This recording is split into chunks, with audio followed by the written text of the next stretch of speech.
Here's Dick Powell as Richard Diamond, private detective.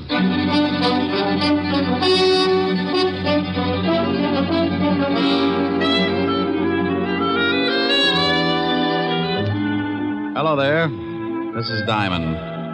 Hey, what about this heat? I can think of a lot of times I've been uncomfortable, but this runs itself right up to the top of my list. But the only thing good I can say about it, get your laundry dry in a hurry. I usually wash a few things out in my office because the soap's free. Come to think of it, I was scrubbing a pile of things the day we had that big wind. 97 degrees in New York, and we get a tornado to cool us off.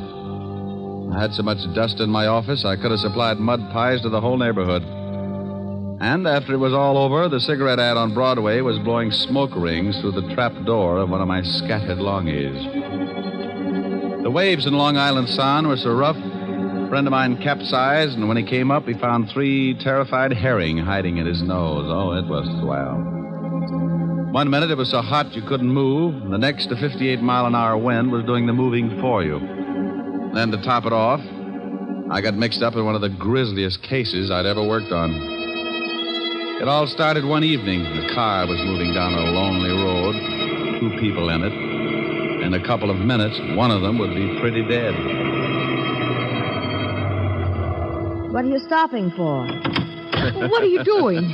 Let me go. Get your hands off me. No, help! Please, please.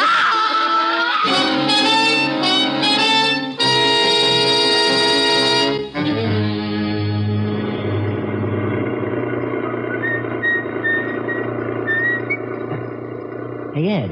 Huh? Stop the car a second. What for? Thought I saw something lying back there on the road. So what? Probably a dead dog. No, hold it. Too big to be a dog. Oh, for Pete's sake. Back it up about 20 yards.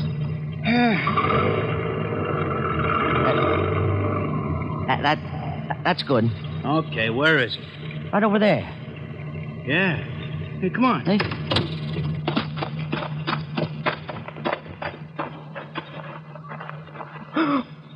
Oh, holy cow. Yeah. She dead? She's wrecked. Oh, I think I'm going to be sick. Me too. Let's get to a phone, call the cops.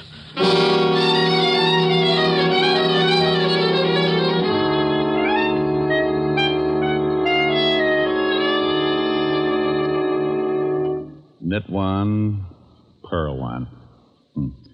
Knit 1, purl 1. Ah, there, you little fiend. Now, what does it say about the heel? Mm-hmm. Turn the heel. Oh, I dropped a stitch. Now I gotta go back and pick it up again. Yeah? Rick, what's the matter? Oh, Miss Asher? You and your bright ideas. What did I do? You did plenty. I'm a nervous wreck. What from? You remember you said I ought to take up something to keep me busy in the office? Yes. You remember you mentioned knitting? Oh, no. Oh, yes. I've dropped more stitches than a cross-eyed surgeon. You idiot. I was only fooling. Well, I wasn't. I did it up right. Book of directions, enough yarn to wrap up King Tut and all his handmaidens, and 2 of the finest bone needles and gimbals. Now, don't laugh. I was making Francis a pair of screaming argyles. Keep with it, Strongheart. You'll win out. Yeah, you darn right. Oh, what I said. Darn. Get it? Helen, are you still there? Yes, Rick. Wasn't funny? No, Rick. Okay, come on over. Let's neck. Yes, Rick. Shame on you. Yes, Rick. Is that all you can say? I love you. And I'll see you about 8. Oh. You don't sound very happy. Well, that's such a long way off. I'll give you time to make plans. Bye. Bye. Now, let's see. I got to take out 1, 2, 3, 5 rows. Yeah, what is it? Rick? Oh, how are you, Walt? Very unhappy. You should see me. I got to take out 5 whole rows just to pick up 1 lousy stitch. What? Oh, forget it. What are you unhappy about? I'll tell you about it when you get down here. The 5th Precinct's 20 blocks. Can't you give it to me over the pipe? I wouldn't ask you if it wasn't important, and I'd rather not say anything over the phone. Okay. Stop making like Portia facing life. I'll be down as soon as I finish this heel. Heel? Yes, if you must know, I've taken up knitting. Coming from you, I am unmoved. I don't care if you're building Sergeant Otis a fur-lined money belt. Get down here as fast as you can. All right, Walt. But you'll be sorry when it starts getting cold again, and I won't knit you a sweater to cover your little old blue stomach. Oh. Bye, Walt. Getting Walt's goat was a sport with me, and whether he'd admit it or not, he got a kick out of it, too. Sometimes I wouldn't stay on the rib as long as I usually do, but that was only because Walt always starts sounding just a little bit worried. Then I know it's time to lay off and get serious. Don't misunderstand me. I never lay off entirely, and I never get completely serious. Those are two habits that don't help find the solution any quicker. They just fit you with a mess of ulcers, and you still end up too worried and too serious. I closed my office and headed for Walt's precinct. When I walked in, I spotted Sergeant Otis leaning back in his chair with his number 12s resting on the desk. Hello, Otis. Well, how's the big private detective today? Just fine, Otis. And how is the flash of the 5th Precinct? Don't you worry about me, Diamond. I'll get along. Better go on in and see the lieutenant. He wants to see you. Hey, what's it about, Diamond? You need someone to help you from the police force? You know, Sergeant, you've got a fine head on your shoulders. Well, I'm glad you noticed. The one under your arm isn't so bad either. Hello, Walt. Rick, why don't you leave that poor guy alone? After you leave, he comes running in here and cries all over my desk. Otis? He wouldn't shed a tear if he was standing in an onion warehouse watching his grandmother set fire to herself. Yeah, well, give him a rest for a while. I got a big problem I want to talk to you about. All right, Walt. What's on your mind? Well, I don't know quite how to give it to you. It isn't strictly kosher for the police force to go around asking for help. Now, wait a minute. I don't want any apology routine. If you want a favor, you came to the right boy, and you know that goes without saying. Yeah, I guess I do. But this is a pretty big favor, Rick. The commissioner's on my back. So is everyone else that's got anything to do with this city's government. Sounds rough. What did they do? Find out you were hiding a chimpanzee in a cop's uniform and calling him Sergeant Otis? Oh, now be serious for a second, Rick. Sure, if you'll get to the point. All right. I guess you've been reading about these homicides we've been having for the past 3 weeks. Yeah, pretty messy. Well, the powers that be say salve 'em or turn in my badge. Oh, well, now, wait a minute. Don't they know that this is the toughest kind of a killing? The killer's obviously got a lot of screws loose, and a maniac doesn't need a motive to kill. Don't those swivel chair bigwigs know that a crime without motive is the toughest job in the world to crack? Sure, they know all that, but the public and the press is yelling its head up, so the pressure is on. Well, what do you want me for? You've got one of the best departments in the state. When you were on the force, it was the best department in the state. Now you stop that. Then stop twisting my arm. What do you want? I want help. I've got to crack this case by next week, or I'm out of my ear. You're the best detective we had on the force, and you're the best private gumshoe in the city. Oh, that's better. Now, what about these killings? Now, each time they find some dame looking like the last of a hamburger sale. Oh, excuse me a minute, Rick. Yeah? Lieutenant? No, Jack the Ripper. What do you want, mallet head? We just got a report from a guy out in the River Road. Another one of them butcher killings. What? Yeah, some dame all hacked up and lying beside the road. Okay, get the car out. I'll meet you downstairs. Oh, did you hear that, Rick? Mm-hmm. Well, come on. You want me along? Of course. I can brief you about the whole setup on the way over. Oh, I don't know whether it's such a good idea to get mixed up in this. Why not? Well, it looks like whoever gets close to this killer doesn't have much of a future. Well, you can't live forever. Oh, aren't you the sweet one? No, that's not what's worrying me. What is then? When I go out, I want a nice, comfortable place to lie down in. The way this nut goes to work with a knife, I might end up in a freezer.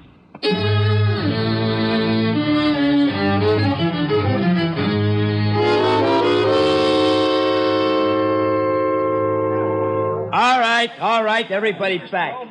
Go on through, Lieutenant. Show him your biceps, Otis. Comic. How did all these people get out here? This is 10 miles from anything. Someone must have heard me call the police. When I left the phone booth, the whole crowd followed me out here. Who are you? My name's Ed Cody. Me and my friend here found the body. Where is it? Right over here, Walt. Oh, how does it look? The way you thought it would. Oh, Otis. Yeah, Lieutenant. Yeah, here's your bicarb. Now you see what I'm up against, Rick. Pardon me. This is the third killing like this in 3 weeks. Oh, I don't feel too good. Let's walk over this way. Yeah. Cody, you and your friend come along. We want to ask some questions. Yeah, okay. Well, whoever the guy is that's pulling these murders is a complete lunatic. Are they all like that, Walt? You should have seen the last one. How'd you guys happen to spot the body? Oh, well, I saw it first, and I told Ed here. Yeah. We were just driving along when Max spotted something lying beside the road. I backed her up, and we got out. I saw what it was. I left Mac here, went back to town to call you. What's your full name, Mac? McCarthy, John McCarthy. Okay. What are you doing, Rick? Looking at the road. Hey, that's your car up there, Cody? It's Max. I was just driving. You went ahead how far? Oh, I'd say about 20 yards. Then we backed up and left the car where you see it now. You won't find much even if the road is soft. Their car and any other car would have blocked out the killer's tracks. Maybe he didn't use a car. Maybe he walked her out this way and then killed her. No, this place is 10 miles from anything. He drove, all right. This crowd has ruined any footprints for sure. Oh, here come the boys. Come on, Rick. As soon as they start examining things, we can get back to the station. Yeah, I want to go through the whole file on the last 2 killings. You won't find much. Well, a change of reading never hurts anyone. I'm getting tired of reading those dime novels. Too bloody.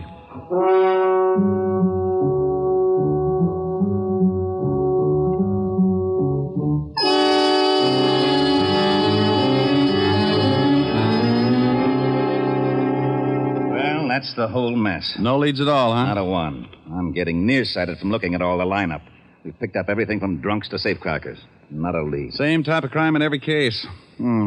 This killer's got a crazy streak as wide as Broadway. Oh, wait until the commissioner hears about this one. Walt. Yeah? Give me a pencil. Now, tic-tac-toe is out. I got a headache. Stop waving your gills and give me a pencil. Here. What are you doing with that map? Drawing circles. Now, you stop that. That's a scale of this city, and I don't want it loused up by your doodling.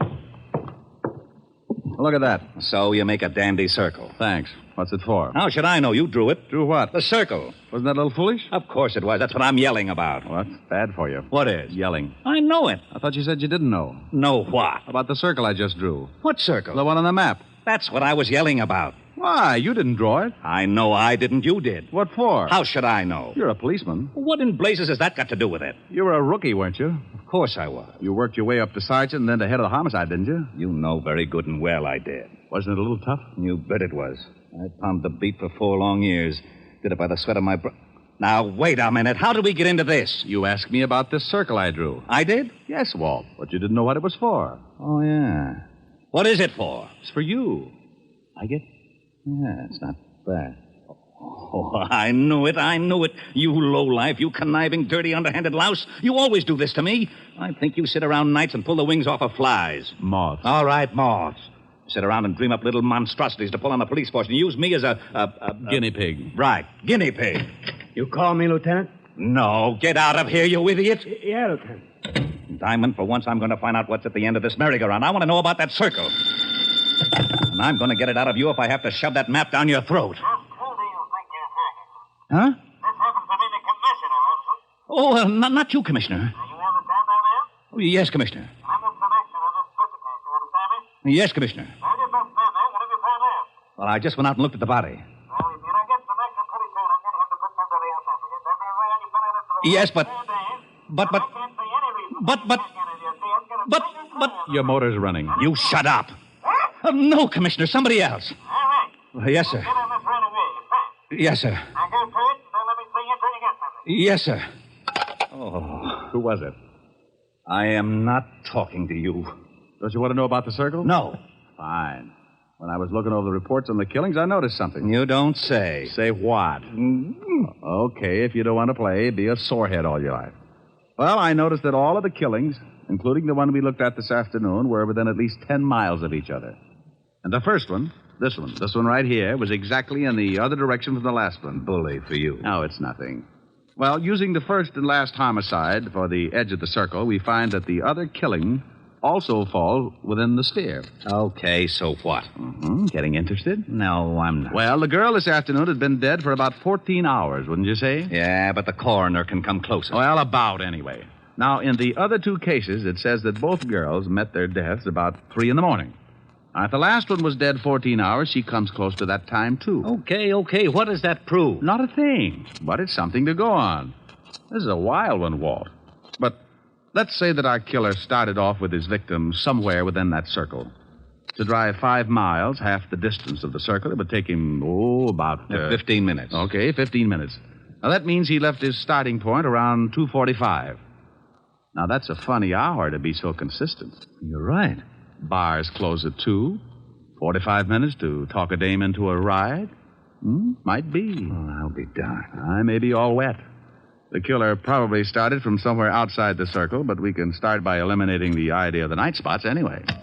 Yeah, Lieutenant? Checking all the night spots from... 45th Street and Broadway, the center of the circle. From 45th Street and Broadway for 10 miles in every direction. Yeah, Lieutenant. That means cafes, bars, bowling alleys, anything that stays open till 2 or after, and step on it. I hope we're right. So do I. I don't like walking on eggs. Then sit down. Who knows? You might hatch something. Walt found out the name of the last victim, and the family supplied us with a picture. Her name was Martha Kirk, and her family knew nothing of her whereabouts the night of the murder.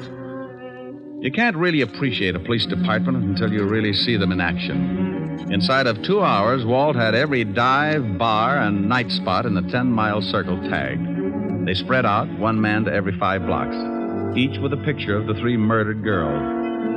Because it had been my idea, Walt wanted me to swim with it and maybe sink.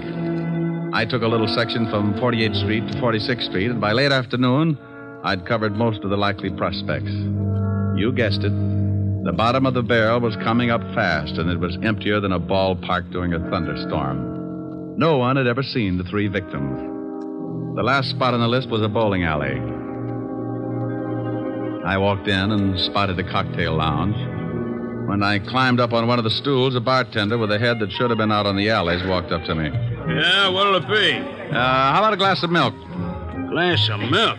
Think you can stand it? Well, if you're worried, water it a little. I don't want to pass out on you. Get him. He made it funny. So did your family.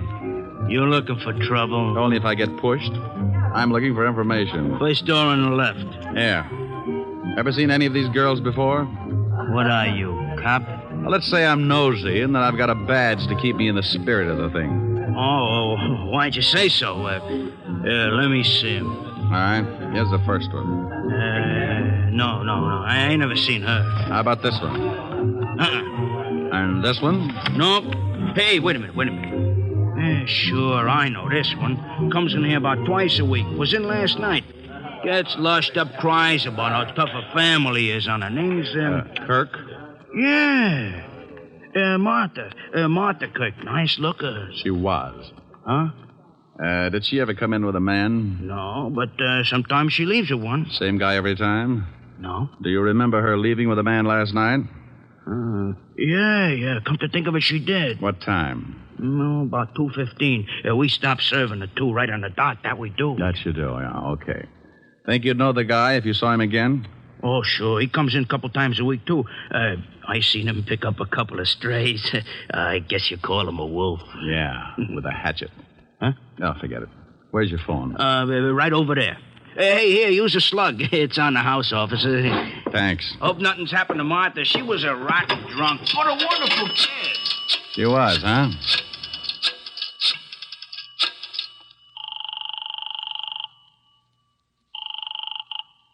Fifth Precinct, Sergeant Otis. Otis, let me speak to the lieutenant, and if you crack just once, I'll come over there and shove your head so far down you'd have to untie your shoelaces to cough. Okay, Diamond. You don't have to get nasty.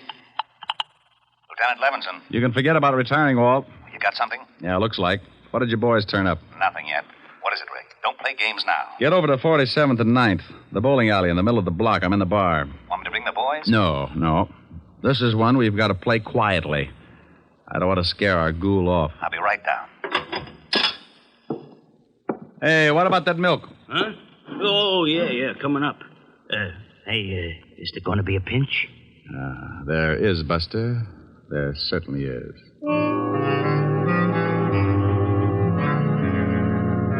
Walt romped in about a half hour later, and he talked to the bartender. He finally looked satisfied. He had to, because it was the only lead that had turned up. We told the bartender to tip us if the guy showed again, and we sat down to wait. Maybe my rabbit's foot started thinking it was back with the quartet because around 1 a.m. it started kicking. The bartender gave us a nod just as a big guy wandered in and sat down at the bar. He weighed in at about 220, and his clothes were sloppy. He ordered a drink and started eyeing a cute little number sitting at the other end of the bar. Let's take him. Hold it, Walt. He's making a pitch. What? The dame at the end of the bar. So he's making a pitch. What do you want to do? Wait around till he takes her out of here? Maybe you'd like to help him sharpen his axe. Look, you haul him in now, you'll have to beat it out of him. You want him to pick the dame up? Well, is that against the law? Arrest me. Now, you stop clowning. You'd rather catch him with the goods, wouldn't you? Yeah, but... Now, don't start that again. You butted the commissioner to death. Just relax, and maybe you can pick up a few pointers. Our big boy moved all right. Right up to the seat next to the cute little girl. She was under full sail, didn't seem to mind it at all. He landed at 1:15. At 1:30, he'd established a firm beachhead, and by 2 o'clock, there was a flag raising. Okay, he scored. Now, the joint's closing. They're leaving. I'm going to tail him. How? He's probably got a car. And if he gets away with that girl, he may kill her. Look, Walt, I promise you he won't get into that car unless I go, too. Now, come on. We'll both stick close to him until I can think of something. We followed the man and the girl outside and walked a few yards behind, making like we had a little load on. They headed for a big parking lot, and that's when I got the idea. The parking attendant was just walking up to him when I stumbled forward. Hey, boy. Rick, what are you doing? Stay with me, Walt. Yeah? Son, I want my car. Just a minute. I was here first. Sure, honey. Don't let him get away with it. Look, old man, my friend here is late getting home. He's got a wife that's 10 feet tall. You mind if I get my car first? Go ahead.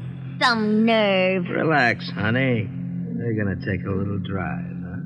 Yeah. Okay, let's see your ticket. Well, we'll go here someplace. Come on, we'll walk up. I know where the car is. Okay, but you gotta have a ticket. Rick, what's going on? Keep walking. Hey, I thought you was loaded. Keep going. We're the police. Huh? That's right. Oh. What's wrong? Which one is that guy's car? You mean the guy back there with the dame? Yeah. He gave me his ticket. Right over there, the coupe. Rick, come on. I'm going to climb in that trunk, and you're going to put in a general alarm, Walt. Then you're going to get in your car and tail us. But stay far enough behind so that he doesn't spot something. Okay, but I think you're crazy. Is the trunk open? Yeah. Now get going. Well, they'll see me coming back. Tell him you forgot something in the bowling alley and that I passed out my car. All right. And, son. Yeah? Don't let on that anything had happened. We think that man's a killer. Oh. I squeezed into the trunk and waited. About 2 minutes later, the Lovebird showed up and got in the front seat. We rode like that for about 15 minutes, and it wasn't bad until we hit the dirt road. Then my inside started bouncing around like a pound of rice in a wind tunnel. We drove for about 10 minutes more and came to a stop. I raised the trunk just enough to get some fresh air and listen. I didn't want to climb out because they'd feel the movement up in front. I was sure they could hear my breathing. What are we stopping for? Well, I just wanted to look at the pretty scenery. How can you? It's too dark. I can see you, baby. You're nice. Thank you. So, how you?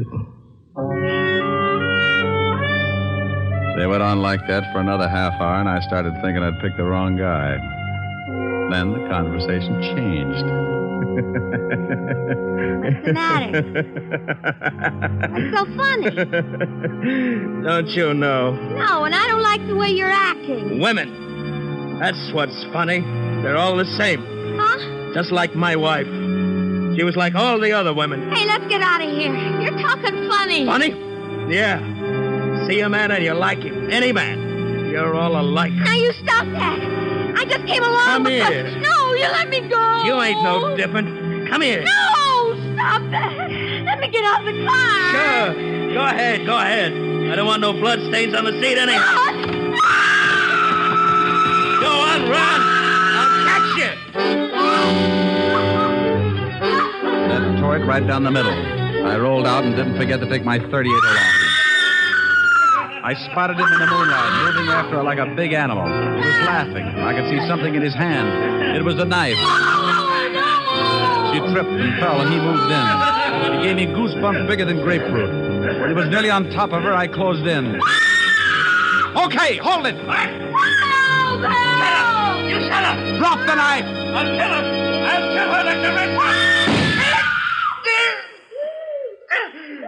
I'll kill her, too.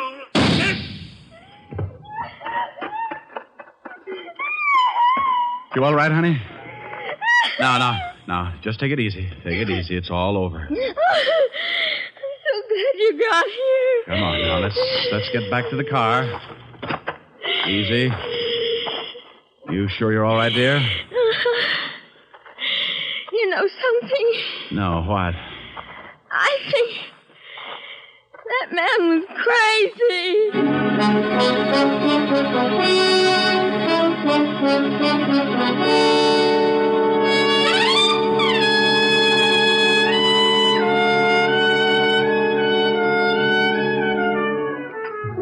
Well, Walt finally got there, and we sent the girl home. The wagon came and cleaned up things.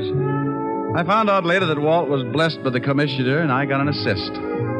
I needed calming down, so I stopped off at 975 Park Avenue, the home of the best remedy for bruised nerves I knew of.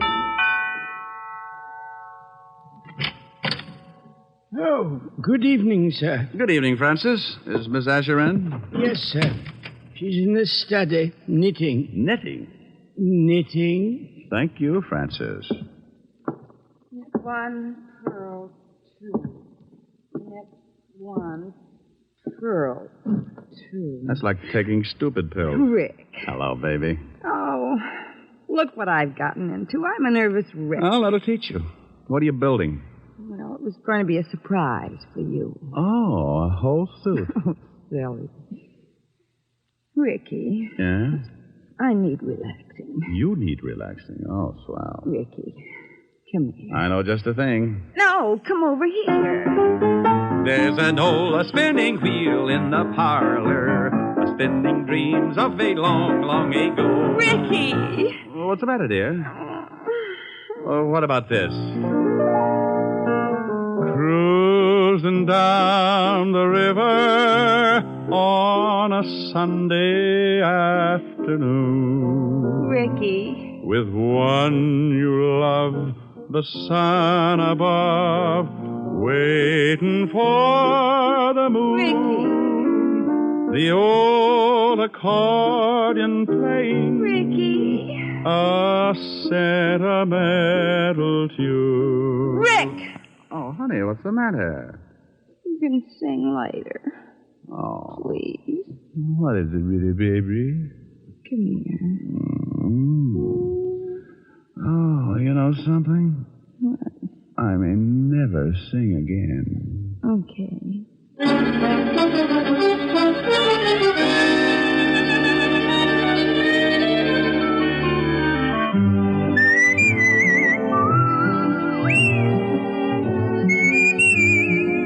You have just heard Richard Diamond, Private Detective, starring Dick Powell. Helen was played by Virginia Gregg, Lieutenant Levinson by Ed Begley. Also in our cast were Wilms Herbert, Bill Conrad, Lorene Tuttle, Jack Crucian, and Sidney Miller. Music was under the direction of Frank Worth. Richard Diamond is written by Blake Edwards and directed by William P. Rousseau. Dick Powell will next be seen in the motion picture Mrs. Mike, based on the best-selling novel Mrs. Mike. Now, this is Eddie King inviting you to be with us again at the same time next week when we will again bring you Dick Powell as Richard Diamond, Private Detective.